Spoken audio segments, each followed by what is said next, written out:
muito bem-vindos a mais um programa Estar Bem. Sempre às quintas-feiras, o programa inédito às 17 horas. Nós estamos no ar para Sicredi. Abra sua conta Sicredi PJ. Tem Pix ilimitado e gratuito na sua conta Sicredi. Origens RS. E para a Clínica Dr. Gilberto Nunes, Cardiologia Intervencionista. Lembrando que nós temos apoio do Shopping Total presente a todo momento há mais de 20 anos. Ambientalize, que tem ambientes inesquecíveis, tem tudo lá para o seu evento. E a Home 7200, sofisticação, originalidade, tem tudo lá para a sua casa. Vocês podem nos assistir agora ao vivo pelo nosso canal do YouTube, pelo canal 160 da Soul TV, pelo canal 15 RBTV para a Serra Gaúcha e, claro, nos nossos aplicativos que estão disponíveis para Android, iOS, TVs LG e Samsung.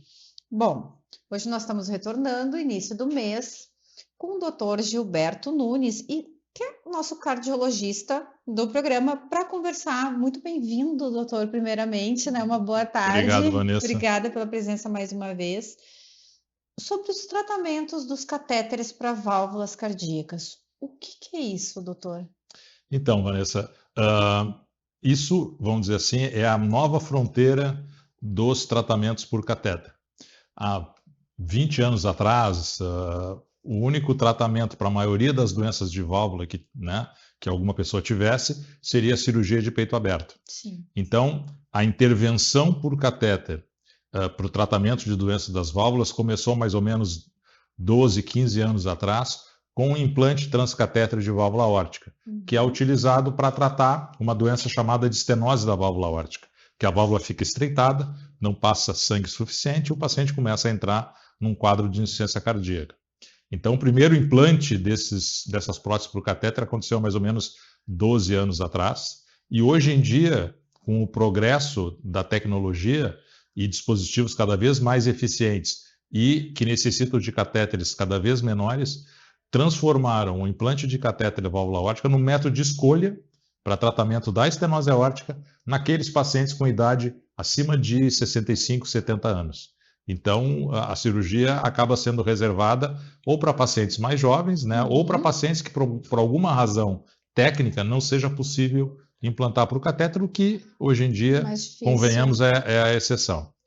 Então, começou com a válvula aórtica, né? Isso começou com a estenose da válvula aórtica. Agora já tem válvulas sendo desenvolvidas e mesmo as válvulas que a gente usa para a estenose aórtica sendo adaptadas para tratar a insuficiência aórtica, que é o outro defeito da válvula, que é quando a válvula deixa vazar sangue, né? Volta sangue pela válvula. Então, assim, é claro, com a utilização de próteses para a estenose aórtica, a gente consegue tratar alguns casos, mas estão sendo desenvolvidas e provavelmente muito em breve vão estar disponíveis para a gente, válvulas desenhadas especificamente para tratar a insuficiência aórtica, né? Então isso vai ser uma mudança assim radical. Além disso, se começou também a fazer abordagens nas outras válvulas cardíacas, a válvula mitral, que é uma outra válvula do lado esquerdo do coração, e a válvula tricúspide, que é uma válvula do lado direito do coração e que era chamada, né, pela cardiologia como a válvula esquecida. Por quê? Porque ninguém pensava na válvula tricúspide. Às vezes o paciente tinha uma insuficiência dessa válvula muito importante e não se fazia nada, até porque os resultados da cirurgia de peito aberto eram muito limitados. Então, o desenvolvimento de novas próteses, inclusive no Brasil, agora esse ano, recentemente, foram implantadas 3 ou 4 válvulas em pacientes em São Paulo, válvulas específicas para tratar o vazamento ou a insuficiência da válvula tricúspide, com resultados muito bons. E na válvula mitral, a questão de se desenhar uma válvula específica para a posição mitral é tecnicamente um pouco mais desafiadora por causa da relação que essa válvula tem com a válvula aórtica e a via de saída do ventrículo esquerdo. Mas estão sendo desenvolvidas próteses para tratar a insuficiência mitral também. Hoje, o que é mais ou menos rotina é a gente implantar uma válvula por catéter dentro de uma válvula cirúrgica mal funcionante em posição mitral. Isso que eu ia lhe perguntar, né? Se a gente consegue fazer, por exemplo, se o paciente, infelizmente, Existe um tempo de duração dessa válvula que tem que ser trocada e quando tu vai fazer essa troca, tu já consegue fazer esse procedimento por um catéter? Sim, o que acontece? A gente tem dois tipos básicos de válvulas que se empregam para substituir as válvulas nossas naturais. São as válvulas metálicas, que elas são feitas de metal, e as próteses biológicas, que são feitas ou de pericárdio de porco ou de boi. As válvulas metálicas, elas têm uma duração maior do que as biológicas. O problema delas é que o paciente necessariamente precisa usar anticoagulantes potentes para não haver uma trombose dessa válvula. Então, as válvulas metálicas normalmente se implantam em pacientes jovens, nos quais o risco do sangramento, que é outra complicação, né, associada ao uso dos anticoagulantes, é muito baixo. Então, em pacientes mais acima de 50 anos, 60 anos, a escolha sempre, mesmo que seja por cirurgia, é para uma válvula biológica. E a válvula biológica tem uma duração média em torno de 10 anos. Né? Então, cada vez mais a gente tem recebido pacientes que há 10 anos atrás, 12 anos atrás, implantaram uma válvula órtica cirurgicamente e que essa válvula começou a falhar. E a gente implanta uma válvula por catéter dentro dessa válvula cirúrgica. Né? Então, é uma revolução porque a gente consegue fazer com que o segundo procedimento, que até alguns anos atrás era uma nova cirurgia, com riscos aumentados, a gente consegue fazer de uma maneira muito menos invasiva, com menos complicações, que é o implante por catéter. E o acesso desse catéter, qual é a localização? É usado pelo punho, é virilha, ou existe para cada caso? Não, porque ao contrário da angioplastia de coronária, né, que a gente dilata e coloca stents, os catéteres necessários para implantar as válvulas hoje em dia são bastante mais calibrosos. Só para ter uma ideia de tamanho, a gente usa um catéter, né, um introdutor, uma bainha 6F para fazer procedimentos pela radial de angioplastia, 6 ou 7F. Para se implantar uma válvula para o catéter é no mínimo 14F, ou seja, 2 vezes o tamanho. Então a gente precisa usar as artérias da virilha, tá? Para tratar basicamente a válvula órtica. Quando a gente vai tratar a válvula mitral ou a válvula tricúspide, a gente usa uma punção de veia na região femoral. Na tricúspide o acesso é direto, porque a tricúspide é a válvula que conecta o átrio direito com o ventrículo direito, e para acessar a mitral a gente punciona o septo, passa do lado direito para o lado esquerdo do coração e aí implanta a válvula. Tá? Então, a válvula órtica, o acesso é arterial pela virilha e o implante por catéter de válvulas tricúspides ou mitral se faz através da via venosa, da punção de uma veia. Bom, eu só ouvi vantagens sobre o procedimento. Existe algum risco ou alguma desvantagem em relação ao procedimento anterior? Em relação à cirurgia? À cirurgia?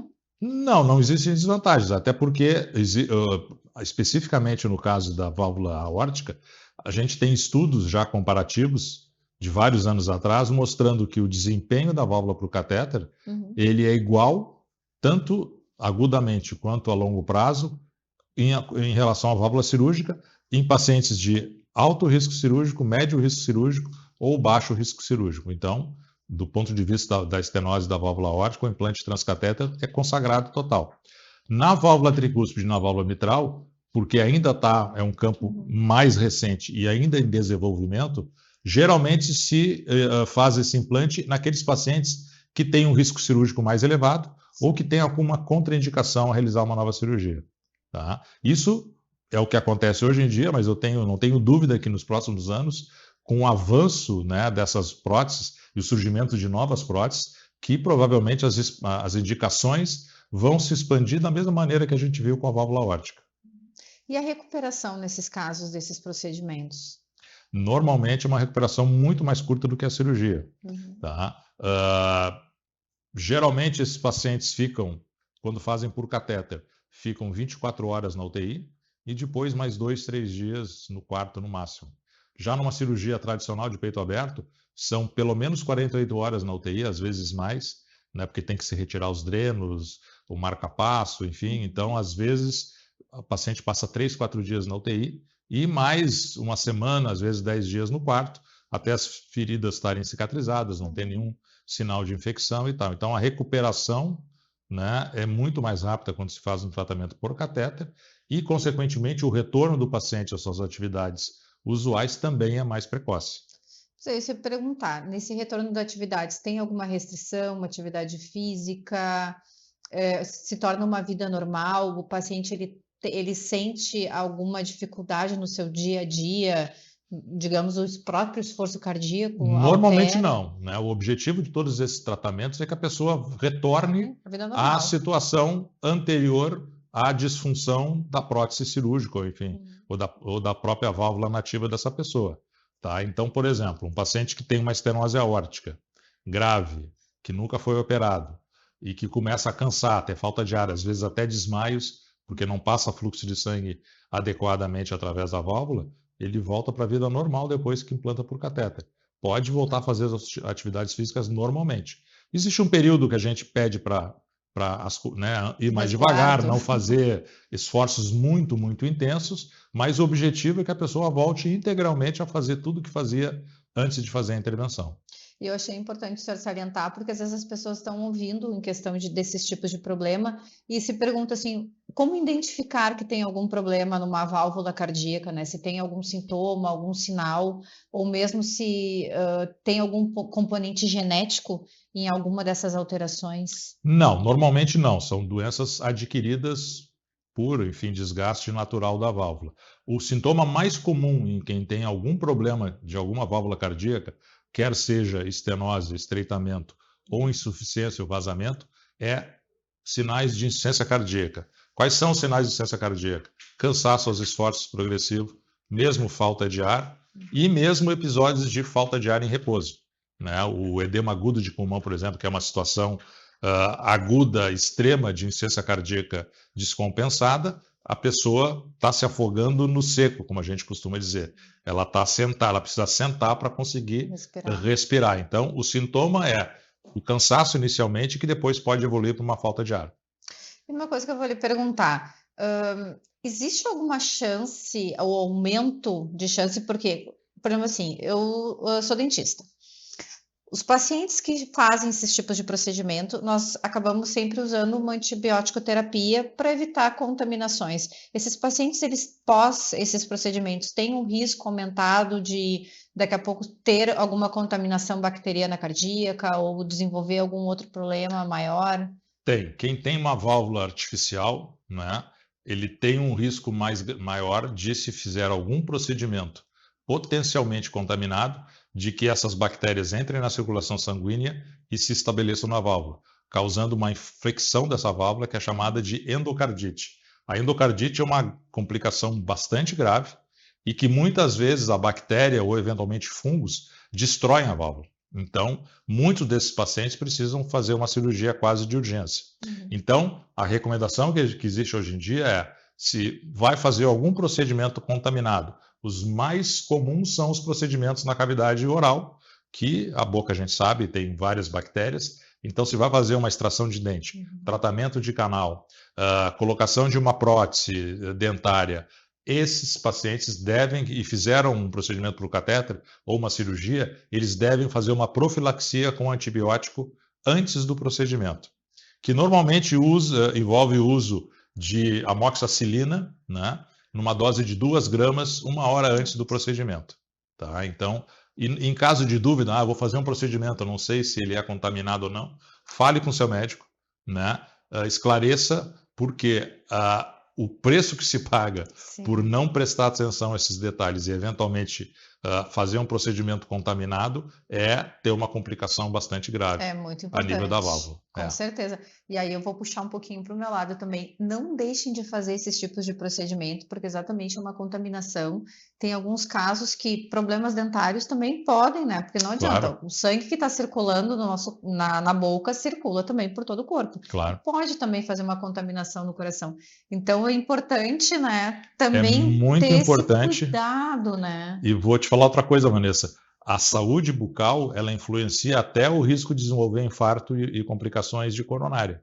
Nas válvulas nem se fala, quer dizer, eu estou falando de um procedimento em alguém que tem uma boca, né, saudável, vamos dizer assim. Agora, aquelas pessoas que têm uma boca com dentes infectados e tudo, o fato do dente estar infectado pode por si só levar a inoculação de bactérias na circulação e desenvolver aquela doença, aquela complicação chamada endocardite. Então, ter uma boca saudável é muito importante para prevenção cardiovascular. Inclusive, no hospital que eu fiz residência em São Paulo, existia um serviço de odontologia dentro do hospital que era dedicado exclusivamente para cardiologia.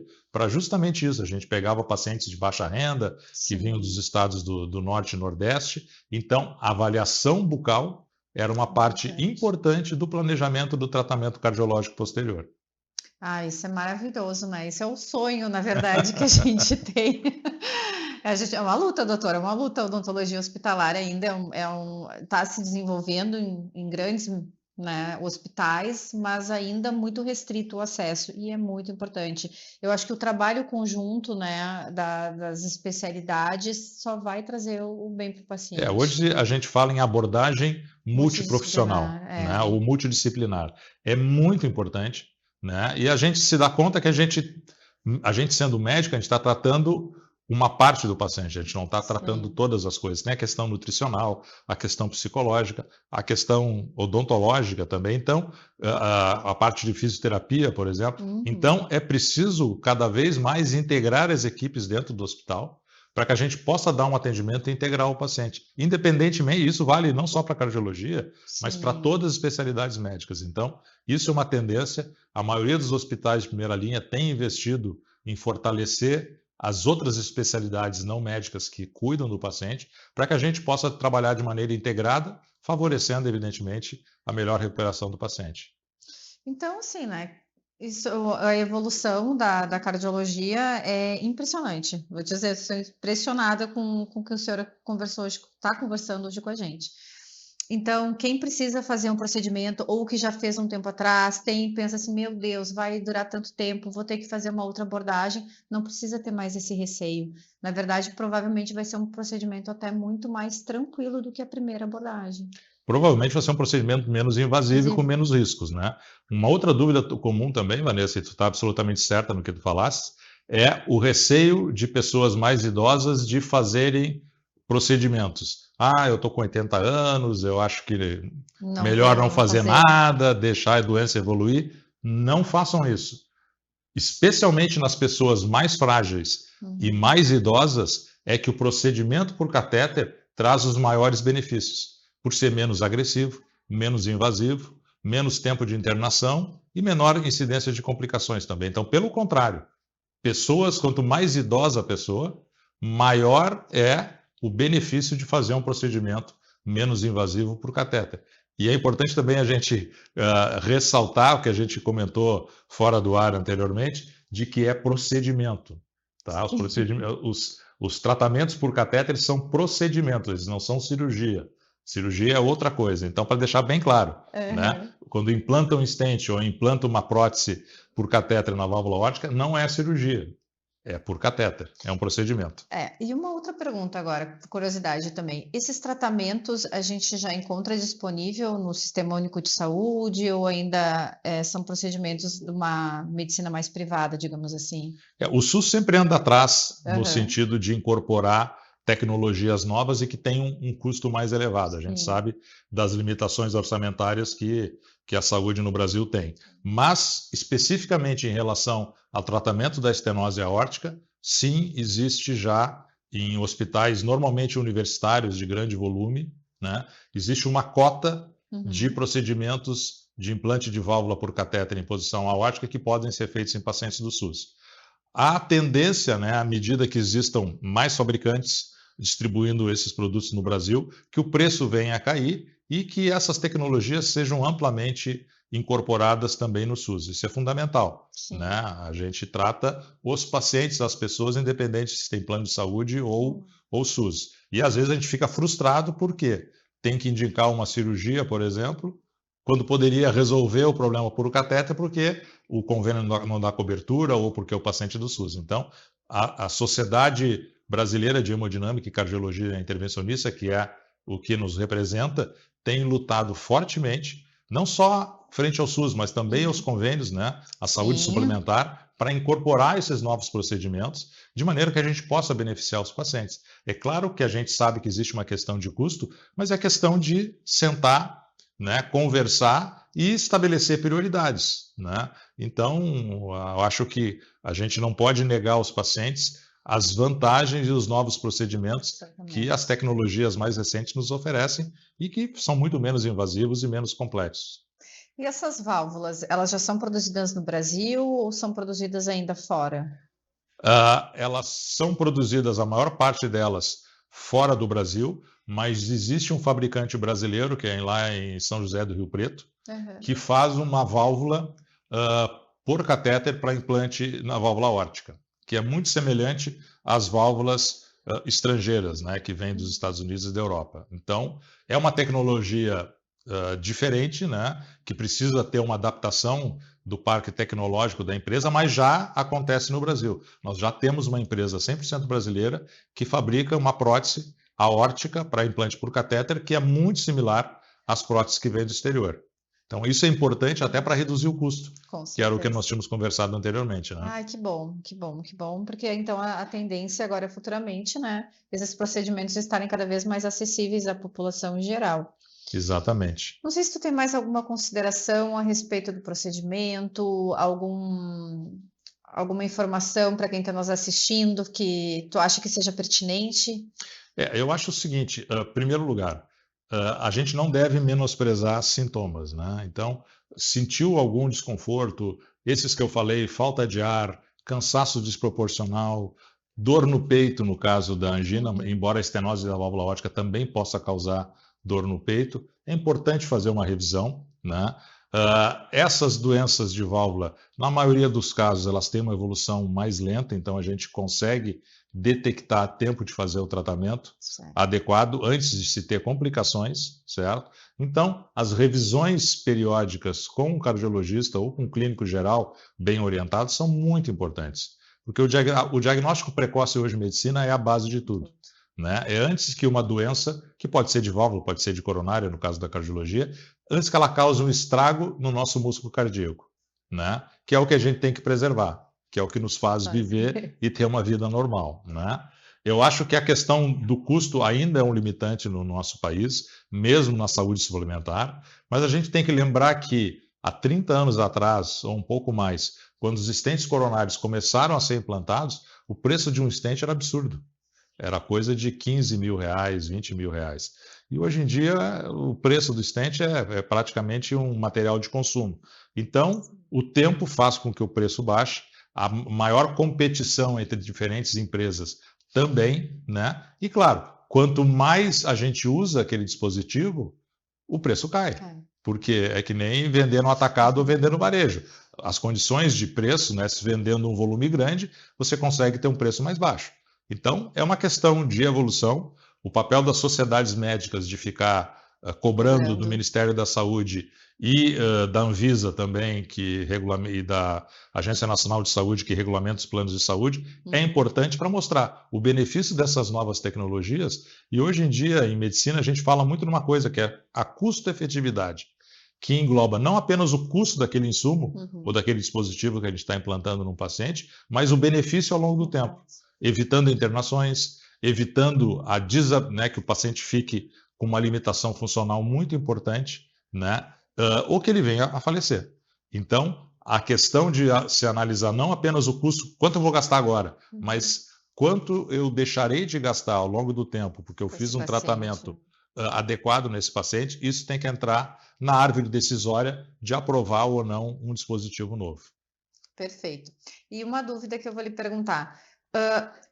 Está com alguma desconfiança de sinais? Os exames que são utilizados para identificar o problema de válvula seriam os mesmos exames de rotina do consultório? Excelente pergunta, Vanessa. São os mesmos exames, tá? O eletrocardiograma, tá? O ecocardiograma, que é a ecografia do coração, esse dá um diagnóstico preciso de doença de válvula, né? E nem precisa fazer cateterismo nesses casos. O diagnóstico de doenças de válvula hoje em dia, ele é feito de maneira extremamente precisa com o ecocardiograma, né?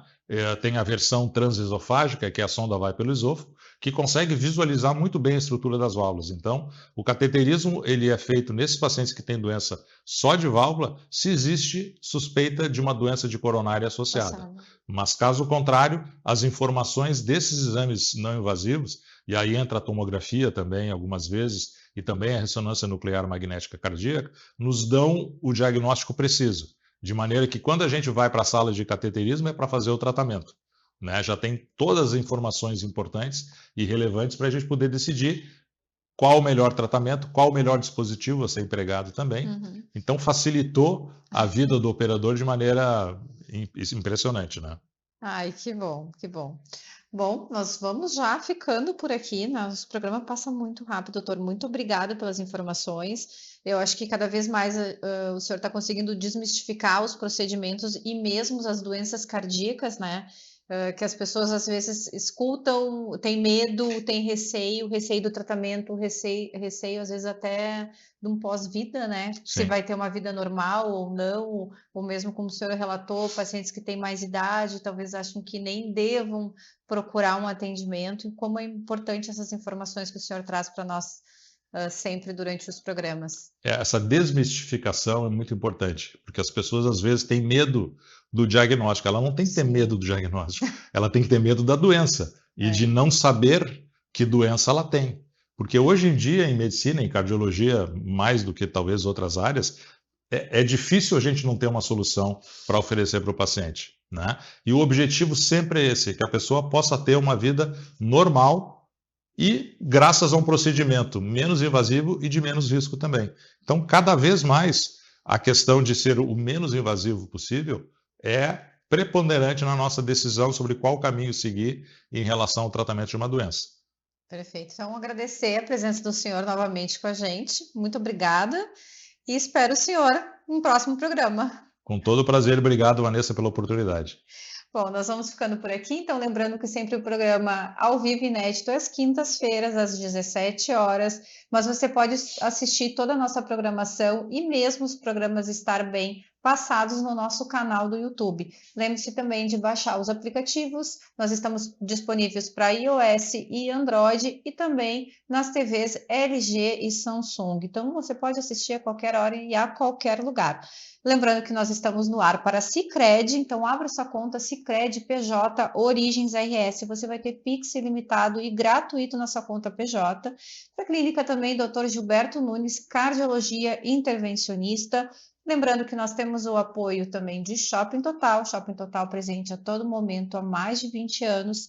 Ambientalize, que tem ambientes inesquecíveis, tem tudo lá para o seu evento, e a Home 7200, sofisticação, originalidade, tudo para a sua casa. Nós vamos ficando por aqui, lembrando que na próxima quinta-feira nós estaremos também com mais um assunto muito importante com a doutora Luísa Pereira, lá da Verticlinic. Nós vamos ficando por aqui, até a próxima, uma boa noite, tchau.